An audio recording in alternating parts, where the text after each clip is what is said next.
तो नमस्ते। आपके अपने YouTube चैनल पर आपका हार्दिक स्वागत है, अभिनंदन है।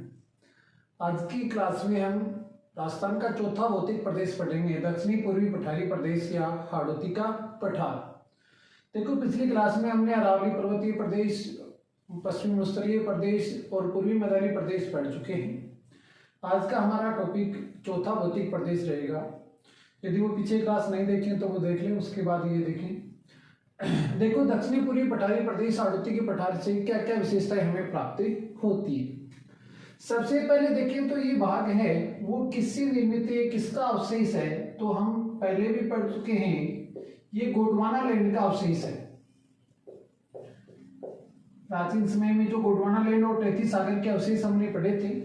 तो राजस्थान के 4 भौतिक प्रदेश में से 2 गोंडवाना लैंड के हैं और 2 तैतीस सागर के अवशेष है। तो दक्षिणी पूर्वी पठारी प्रदेश है वो गोंडवाना लैंड का अवशेष माना जाता है, उससे निर्मित माना जाता है। दूसरा देखिए, ये राजस्थान के कुल भूभाग के कितने भाग पर विस्तृत है। तो लगभग 6.8% राज्य के कुल भूभाग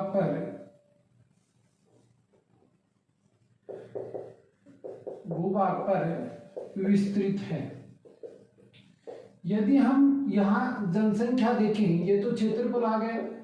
यदि हम जनसंख्या देखें तो ये राज्य की कुल जनसंख्या का 11% भाग यहाँ निवास करता है। इसमें यदि हम जिले देखें तो सवाई माधोपुर, धौलपुर, करौली, इन तीनों का सीमावर्ती क्षेत्र, इनका क्या है, सीमावर्ती क्षेत्र। मध्य प्रदेश के साथ जो सीमावर्ती क्षेत्र आता है वो। इसके अलावा कोटा, बूंदी, बारा, झालावाड़, इन क्षेत्रों को इसमें सम्मिलित किया। इन जिलों को इस प्रदेश के अंतर्गत सम्मिलित किया जाता है। यदि हम देखें इसका ढाल, तो इसका जो ढाल है वो दक्षिण से उत्तर पूर्व की ओर है। दक्षिण से उत्तर पूर्व की ओर इसका ढाल है, ये इसका ढाल माना जाता है। देखो, दक्षिणी पूर्वी पठारी प्रदेश या हाड़ौती के पठार है, इसको यदि हम विभक्त करें तो मुख्यतः 2 भागों में विभक्त किया जाता है। इसको मुख्यतः 2 भागों में विभक्त किया जाता है। एक का नाम आता है विंध्यन कगार, और एक का नाम आता है लावा का पठार या दक्कन का पठार।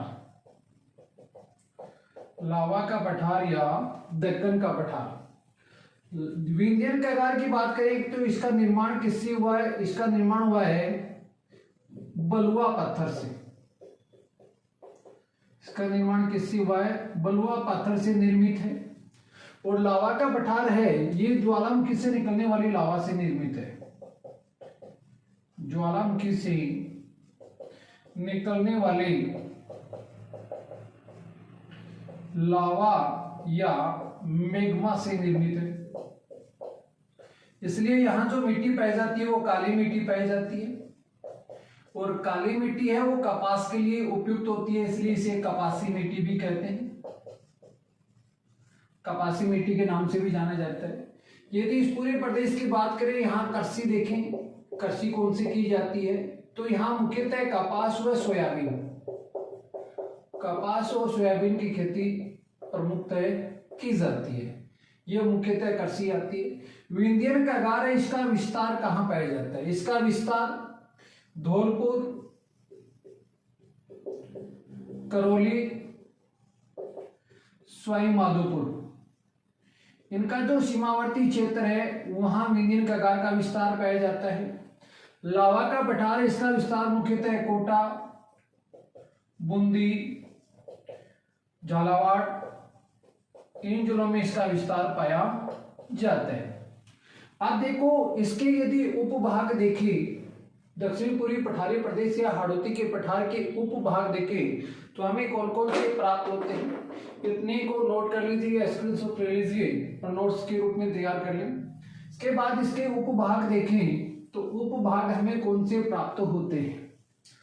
उपभाग में मुख्यतः है, देखो एक तो मुकुंदरा हिल्स, यदि हम इसके उपभाग देखें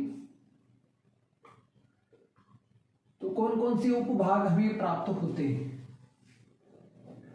मुकुंदरा हिल्स,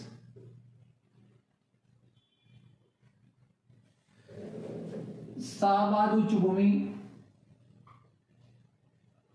शाहबाद उच्च भूमि, इसके अलावा गंगाधर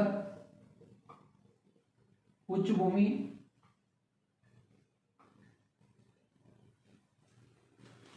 ये मुख्यतः उच्च भाग यहां प्राप्त होते हैं। देखो मुकुंदरा हिल्स, यहाँ मुकुंदरा की पहाड़ियां हैं और मुकुंदरा हिल्स अभ्यारण्य भी स्थित है। मुकुंदरा हिल्स अभ्यारण्य जो राजस्थान का तीसरा बाघ परियोजना और तीसरा राष्ट्रीय उद्यान आता है, तो मुकुंदरा हिल्स अभ्यारण्य यहाँ स्थित है। इसी अभ्यारण्य में यही अबली मेणी का महल स्थित है। अबली मेणी का महल स्थित है, जिसका निर्माण कोटा के शासक राव मुकुंद सिंह ने अपनी प्रेमिका, अपनी प्रेषिका या प्रेमिका अबली मेणी की स्मृति में निर्मित करवाया था। और यदि हम इस पूरे दक्षिणी पूर्वी पठारी प्रदेश की बात करें तो इसका जो सर्वोच्च शिखर है, इसका जो सर्वोच्च शिखर देखें कि सर्वोच्च शिखर इस प्रदेश का कौन सा है, तो उसका नाम आता है चांदवाड़ी। चांदवाड़ी इसका सर्वोच्च शिखर है, जो कि कहाँ स्थित है, झालावाड़ जिले में स्थित है। इसका सर्वोच्च शिखर आता है। शाहबाद उच्च भूमि है, इसका विस्तार पाया जाता है 12 जिले में, और 12 जिले में शाहबाद और किशनगंज क्षेत्र, शाहबाद और किशनगंज क्षेत्र है, ये दो प्रमुख क्षेत्र है। और यहां राजस्थान के एकमात्र आदिम जनजाति सहरिया का निवास स्थान माना जाता है। सहरिया जनजाति है, उसका निवास स्थान माना जाता है। सीताबाड़ी का मेला जो 12 जिले में आयोजित होता है उसे सहरिया जनजाति का कुंभ कहा जाता है। तो राजस्थान की एकमात्र आदिम जनजाति है, वो कौन सी आती है, तो उत्तर आएगा सहरिया जनजाति। उसका निवास क्षेत्र है शाहबाद और किशनगंज, जो कहाँ स्थित है, 12 जिले में स्थित है। और शाहबाद किशनगंज का दक्षिणी पूर्वी भाग है, मुख्यतः झालावाड़ जिले में स्थित है। झालावाड़ जिले में स्थित उच्च भूमि को डग गंगाधर उच्च भूमि के नाम से जाना जाता है। इसके अलावा यहाँ चंबल से निर्मित मैदान, नदियों से निर्मित मैदान भी पाया जाता है। तो नदी निर्मित मैदान का विस्तार भी यहाँ पाया जाता है। तो ये मुख्यतः उपभाग हमें यहाँ प्राप्ति होते हैं दक्षिणी पूर्वी पठारी प्रदेश में, हाड़ौती के पठार में। ये राजस्थान का सर्वाधिक वर्षा वाला भौतिक विभाग है।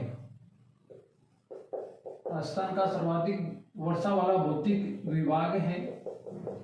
यहाँ वार्षिक वर्षा 80 से 120 सेमी वार्षिक वर्षा होती है। सर्वाधिक वर्षा वाला जिला झालावाड़ भी यहीं स्थित है। तो ये वर्षा हमें यहाँ प्राप्त होती है। सबसे ज्यादा नदियां यहाँ प्रवाहित होती हैं, सबसे ज्यादा वर्षा यहाँ होती है, आर्द्र जलवायु पाई जाती है। ये मुख्य विशेषता हमें दक्षिण पूर्वी पठारी प्रदेश की प्राप्त होती है।